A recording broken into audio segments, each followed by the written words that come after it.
संगवारी हो, राम राम, जय जोहार, जय छत्तीसगढ़। वो नाम शेखर है।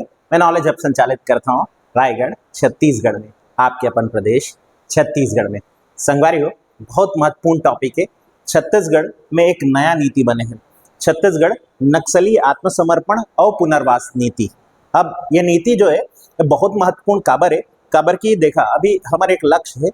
हिंदी में बात करते हैं। हमारे यहाँ एक लक्ष्य है कि अगले साल मार्च महीने 31 मार्च साल 2026 तक नक्सल मुक्त छत्तीसगढ़ बनाना है। और इसलिए हमारे यहाँ दो रास्ते अपनाए जा रहे हैं। पहला, नक्सलियों के खिलाफ डट करके सामना करने की नीति, यानी हमारे सैन्य बल और पुलिस बल के द्वारा नक्सल क्षेत्रों में अभियान चलाकर ऑपरेशन ऑल आउट के तर्ज पर पूरी तरह से नक्सलियों को समाप्त करना।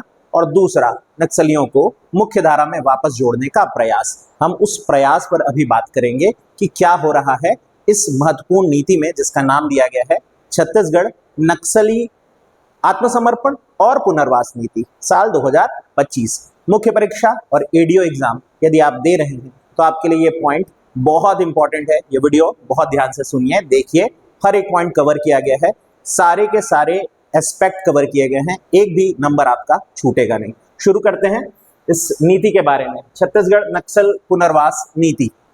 पहले तो इस नीति का ऑफिशियल नाम जान लेते हैं। इस नीति का ऑफिशियल नाम रखा गया है छत्तीसगढ़ वामपंथी उग्रवाद आत्मसमर्पण और पुनर्वास नीति साल 2025। ध्यान देंगे, पहला बेसिक क्वेश्चन नाम से ही बन जाता है। तो इसका नाम दिया गया है छत्तीसगढ़ वामपंथी उग्रवाद आत्मसमर्पण और पुनर्वास नीति। देख पा रहे हैं साल 2025, क्योंकि इसी साल इसे जारी किया गया या बनाया गया। थोड़ा सा और जानने का प्रयास करते हैं। इसकी अधिसूचना कब जारी की गई? 28 मार्च साल 2025 को इसकी अधिसूचना जारी की गई और सभी जिला कलेक्टरों को निर्देश के तौर पर इसकी एक सूची भेज दी गई। अवधि इसको कब से कब तक चलाना है? तो 2025 से 2030 तक, यानी 5 सालों के लिए ये नीति क्रियान्वित की जाएगी। ध्यान रखेंगे कि इसका संचालन कौन कर रहा है। इसके संचालन की जिम्मेदारी हमारे यहाँ के गृह मंत्रालय की है, यानी गृह मंत्रालय और गृह विभाग जो है दोनों मिलकर के इस योजना को संचालित करेगा। ऑफ कोर्स इसमें सहायता ली जाएगी सैन्य बलों की भी, पर हमारे छत्तीसगढ़ पुलिस बल इसमें सबसे अग्रणी रहेगी। तो इसमें अभी हमारे मुखिया विजय शर्मा जी हैं, तो आप जानते ही हैं। फिर बात करते हैं कि इसका उद्देश्य क्या है। बहुत सिंपल उद्देश्य है, बेसिक चीजें हैं। आत्मसमर्पण करने वाले नक्सलियों को मुख्य धारा में पुनर्वास कराना। ऐसा नहीं कि वो आत्मसमर्पण करते हैं तो उनके बाद उनकी जीवन को हम कठिन बनाएंगे। उनके जीवन को मुख्य धारा में जोड़ने के लिए जो बन सकेगा सरकार वो प्रयास करने वाली है। तो आत्मसमर्पण करने वाले नक्सलियों को मुख्य धारा में प्रवेश करना आसान बनाना, साथ ही साथ ऐसे लोग जो नक्सल हिंसा से पीड़ित हुए हैं उनको भी सहायता और सुरक्षा प्रदान करना, माओवादी क्षेत्र में स्थायी शांति कायम करना, विकास और विश्वास बहाली, लोगों के बीच फेथ डेवलप करना सरकार और पुलिस प्रशासन के प्रति। ध्यान रखेंगे, विशेष पोर्टल एक बनाया जा रहा है जिसका नाम जाहिर सी बात है छत्तीसगढ़ वामपंथी उग्रवाद आत्मसमर्पण और पुनर्वास नीति पोर्टल होगा। इसमें पंजीयन किया जाएगा उन सभी लोगों का जो पीड़ित हैं और वे सभी जो आत्मसमर्पण कर चुके हैं ऐसे नक्सली, उनके बारे में पूरी जानकारी दी जाएगी और साथ ही उन्हें एक यूनिक आइडेंटिफिकेशन नंबर दिया जाएगा जिससे उनकी पहचान हो सके और उन्हें सुविधा मिल पाई है या नहीं मिल पाई है इसका आकलन सीधे राष्ट्रीय स्तर पर, राज्य स्तर पर संभव हो सके। मैं एक बार फिर दोहराता हूं चीजों को। नाम क्या है अधिनियम का? छत्तीसगढ़ वामपंथी उग्रवाद आत्मसमर्पण और पुनर्वास नीति साल 2025। 28 मार्च को अधिसूचना जारी की गई, साल 2025 ही रहेगा। 5 साल के लिए क्रियान्वयन होना है, 2025 से लेकर 2030 तक। संचालन गृह मंत्रालय के माध्यम से होगा। छत्तीसगढ़ सैन्य में पुलिस बल और राष्ट्रीय स्तर पर सैन्य बल का सहयोग भी लिया जाएगा। उद्देश्य जाहिर सी बात है, आत्मसमर्पण करने वाले नक्सलियों को पुनर्वास और ऐसे लोग जो नक्सली हिंसा से पीड़ित हुए हैं उनकी भी सहायता, सुरक्षा प्रदान करना, लोगों में फेथ या विश्वास की बहाली करना। बात करते हैं इसमें होने क्या वाला है। तो सबसे पहले आते हैं इस अधिसूचना के एक बहुत महत्वपूर्ण पड़ाव पर। पुनर्वास समिति का गठन किया जाना इस योजना में एक बहुत अहम हिस्सा है। क्यों इंपॉर्टेंट है? क्योंकि ये 2 स्तर पर गठित होने वाली समितियां ही आकलन करेगी कि कौन है जो नक्सली हिंसा से पीड़ित हुआ, वो कौन से क्षेत्र हैं जो नक्सली हिंसा से अभी भी प्रभावित हैं, और नक्सली क्षेत्र में आत्मसमर्पण करने वाले लोगों के प्रति पुनर्वास के लिए क्या कार्य हुआ और क्या कार्यवाही हो रही है, इसलिए दो समितियां बनाई जा रही हैं। दो समितियां, पहली होगी जिला स्तर समिति, डिस्ट्रिक्ट लेवल काउंसिल होगी, जिसकी अध्यक्षता करेंगे उस जिला के कलेक्टर। साथ ही साथ ध्यान रखेंगे इसमें सदस्य कौन होंगे, एसपी, सुपरिटेंडेंट ऑफ पुलिस होंगे, वन अधिकारी जो भी अलग अलग स्तरों के हैं, डीएफओ से लेकर के अन्य सभी वन अधिकारी, और पंचायत के अधिकारी यानी कि सरपंच, उप सरपंच, पंच आदियों का सहयोग भी इसमें लिया जाएगा। तो पहली समिति होगी जिला स्तरीय समिति।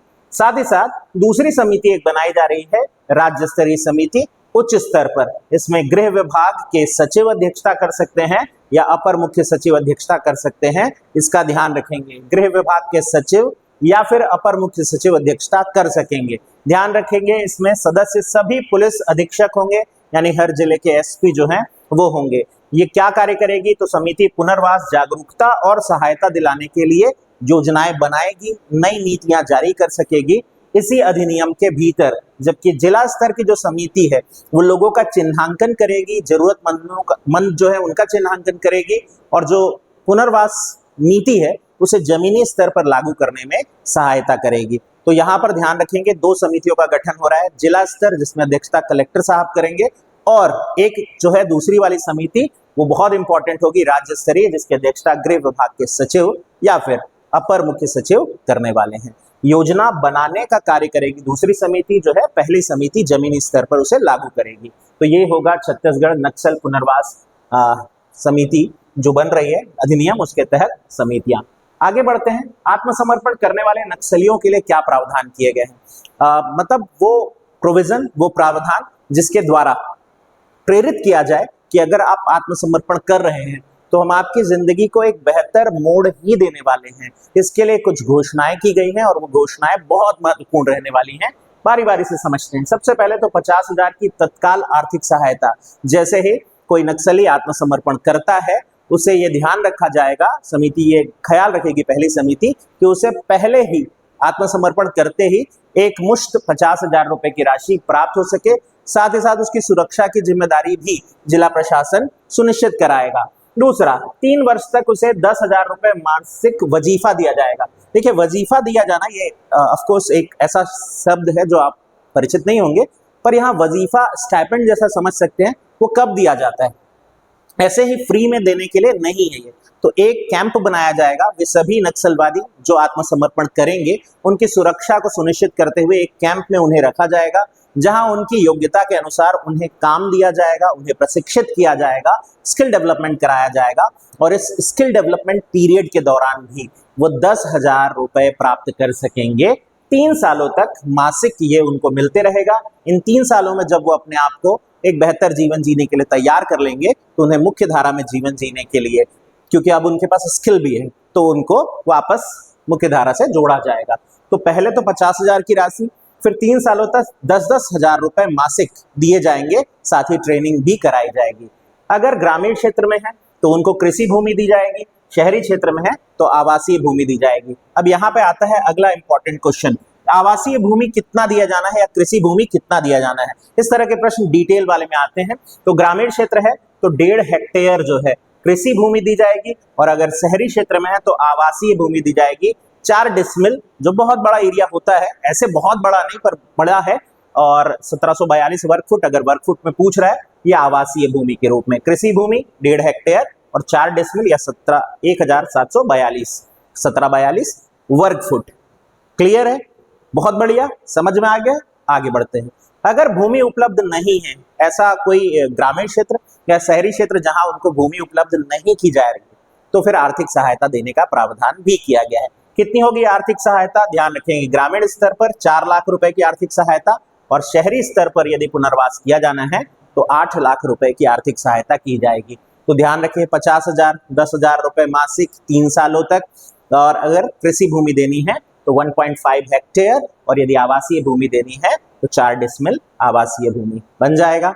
बहुत बढ़िया। नहीं दे पाए पैसा तो फिर क्या करेंगे, पैसा देंगे, 4 लाख और 8 लाख। आगे बढ़ते हैं, बात करते हैं और भी क्या फायदे होने वाले हैं। ऐसा नहीं कि सिर्फ ये 3 फायदे, और भी क्या फायदे हैं। तो ध्यान ये रखेंगे कि आत्मसमर्पण करने वालों को हथियार जमा यदि वो करते हैं तो उस हथियार के साथ साथ एक राशि भी मिलेगी। जैसे LMG जो है, जो काफी खतरनाक हथियार माना जाता है, उसके साथ यदि आत्मसमर्पण कर रहे हैं तो 5 लाख उसको त्वरित मिलेगा। यदि AK-47 या त्रिची राइफल जो है, असॉल्ट राइफल होती है, उसके साथ तो 4 लाख रुपए। मोर्टार के साथ यदि वो कर रहा है, जिससे बहुत घटनाएं दुर्घटनाएं हुई भी हैं भूतकाल में, उसके साथ यदि कर रहे हैं तो 2.5 लाख रुपए। SLR इंसास राइफल के साथ 2 लाख रुपए। X-95 असॉल्ट राइफल के साथ कर रहा है तो फिर 1.5 लाख रुपए। ये शुरू का याद कर लीजिएगा, बहुत तो सारे के सारे जरूरी नहीं होंगे आपके लिए, पर इतना कोशिश करिएगा। 303 जो कि कॉमन राइफल है, उसके साथ 1 लाख रुपए और Excalibur पर 75,000 रुपए। बंदूक तक में है, यानी रिवॉल्वर वगैरह तक में है। जैसे यहाँ पर देखेंगे ग्लॉक पिस्टल जो है उस पर 30,000 रुपए। ये राशि कोशिश करिएगा याद करने की। मैं नहीं कह रहा हूँ कि सबका सब रट्टा मारे, पर एटलीस्ट वो जो LMG के साथ है 5 लाख, AK-47 के साथ मिलने वाली राशि 4 लाख, एटलीस्ट 1-2 जरूर याद रखिएगा। अब ध्यान देते हैं एक बहुत इंपॉर्टेंट पॉइंट। यदि सामूहिक आत्मसमर्पण करते हैं, यानी इनका जो पूरा ग्रुप है, और यदि वो ग्रुप एक साथ आत्मसमर्पण करता है कम से कम अपने 80% सदस्यों के साथ, तो उन पर जो इनामी राशि है, उन नक्सलियों पर जो इनामी राशि घोषित की गई है, उसका दुगना उस समूह के सदस्यों को प्राप्त होगा, जिससे वो अपने जीवन के मुख्य धारा में लौट करके कुछ बेहतर जीवन जी सके। ये अनाउंसमेंट सबसे नया है, शायद अभी किसी भी जगह पर ये नहीं शामिल हुआ है, न्यूज़पेपर का हिस्सा है। ध्यान रखेंगे, सामूहिक आत्मसमर्पण करने पर यदि 80% यूनिट उनकी करती है तो फिर उनको इनामी राशि दुगनी प्राप्त होगी। यदि कोई अविवाहित, विधुर या विधवा नक्सली है और पुनर्वास करना चाहता है, 3 वर्ष के भीतर फिर से शादी कर रहा है या पहली शादी कर रहा है, तो भी उनको सहायता दी जाएगी 1 लाख रुपए की। तो विवाह या पारिवारिक जीवन आगे बढ़ाने पर भी ध्यान रखा गया है। कुल 6 महीने उनकी निगरानी की जाएगी और उसके बाद ये तय किया जाएगा, ये बहुत इंपॉर्टेंट पॉइंट, कुल 6 महीने की निगरानी, और उस निगरानी के बाद सुनिश्चित किया जाएगा यदि उनका जीवन बेहतर रास्ते में जाता हुआ दिख रहा है, पुनर्वास के लायक दिख रहे हैं, तो उन पर चल रहे पुराने केस समाप्त करने का प्रयास किया जाएगा। पूरी कोशिश की जाएगी कि उनकी सजा कमतर की जा सके। तो ये है वो फायदे जो आत्मसमर्पण करने वाले नक्सली प्राप्त कर सकेंगे। पर उनका क्या, जो नक्सल हिंसा से पीड़ित हुए उनके लिए भी तो है। तो उनके लिए प्रोविजन बहुत सिंपल है, ध्यान रखेंगे। यदि किसी व्यक्ति की मृत्यु हुई है, जो नक्सल हिंसा से प्रभावित हुआ और उसकी मृत्यु हुई, तो उसके परिजन प्राप्त करेंगे राशि। उनके परिजनों को 15 लाख रुपए से लेकर 25 लाख रुपए तक की सहायता राशि प्रदान करेगा राज्य प्रशासन। पुलिस की सहायता करते हुए मारे गए मुखबिरों को, जो कि खबरें देते हैं कि कहाँ नक्सली हो सकते हैं, उनके मूवमेंट के बारे में जानकारी देने वाले, उनके परिजनों को सीधे 10 लाख रुपए की सहायता।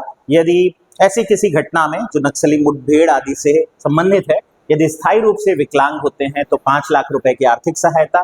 ग्रामीण क्षेत्र में उनको भी भूमि देने का प्रावधान है, 1.5 हेक्टेयर कृषि भूमि या 4 लाख रुपए, जो कि मैं पिछले भी बताया था। सेम प्रोविजन हिंसा प्रभावित लोगों के लिए भी है। और शहरी क्षेत्र में 1742 वर्ग फुट भूमि या 8 लाख 4 डिसमिल, वही याद रखेंगे, घर बनाने के लिए। बच्चों को छात्रवृत्ति, यदि कोई नक्सल हिंसा से प्रभावित व्यक्ति हुआ तो उसके बच्चों को छात्रवृत्ति, हॉस्टल सुविधा और व्यावसायिक शिक्षा के लिए उनको, ध्यान रखेंगे, 25,000 रुपए की सहायता प्रदान की जाएगी, आर्थिक रूप से एक मुश्त। क्लियर है चीजें? सिंपल है, कोई जटिल चीजें नहीं है, बहुत सिंपल है। ध्यान रखेंगे, एक एक पॉइंट इंपॉर्टेंट है, एक एक पॉइंट प्रश्न बनेगा। यदि मुख्य परीक्षा लिख रहे हैं तो आप बढ़िया से लिख करके आए, आपका 1 नंबर नहीं कटने वाला। फिर बात करते हैं, सरकारी नौकरी यदि नहीं मिल पाती इन प्रयासों के बाद तो 15 लाख रुपए एक मुश्त उनको दिए जाएंगे, ताकि वो अपने स्तर पर कोई व्यवसाय आदि शुरू कर सके। भूमि पंजीकरण यदि कराते हैं तो स्टाम्प ड्यूटी में भी छूट मिलेगी। ऐसे लोग जो नक्सल हिंसा से पीड़ित हुए हैं, प्रभावित हुए हैं, उन्हें। थोड़ा सा और बात करते हैं हम कि आगे और क्या प्रावधान रखे गए हैं। इलवद पंचायत योजना इसी का एक हिस्सा है और बड़ा इंटरेस्टिंग है। यदि पूरी ग्राम पंचायत नक्सल मुक्त हो जाए तो क्या, यदि पूरी ग्राम पंचायत नक्सल मुक्त होती है तो उसे एक मुश्त 1 करोड़ रुपए दिए जाने की घोषणा राज्य सरकार द्वारा की गई है। ध्यान रखेंगे, 1 करोड़ रुपए की वित्तीय सहायता ग्राम पंचायत को मिलेगी, जो कि इंफ्रास्ट्रक्चर डेवलपमेंट के लिए कार्य करेगा। ऐसा नहीं कि 1 करोड़ रुपए ले रहे हैं लेट्स पार्टी, हाँ नहीं, वो नहीं होगा। तो क्या होगा, होगा ये कि वो 1 करोड़ रुपए की राशि से उस ग्राम में जो आधारभूत संरचनाएं हैं, स्कूल, कॉलेज, हॉस्पिटल्स, जो भी बेहतर संरचनाएं ग्राम के विकास के लिए जरूरी है वो सुनिश्चित हो सकेगा। किन्हें मिलेगा? उन ग्राम पंचायतों को 1 करोड़ रुपए की राशि प्राप्त होगी जो विकास कार्यों के लिए, जो अपने क्षेत्र में सक्रिय नक्सलियों को आत्मसमर्पण करने के लिए मदद करें, प्रेरित करें और खुद माओवादी ग्राम मुक्त घोषित होने के लिए प्रयासरत रहें, प्रस्ताव लेकर के आए। ये घोषणा हुई ही थी और इसका क्रियान्वयन देखने को भी मिला।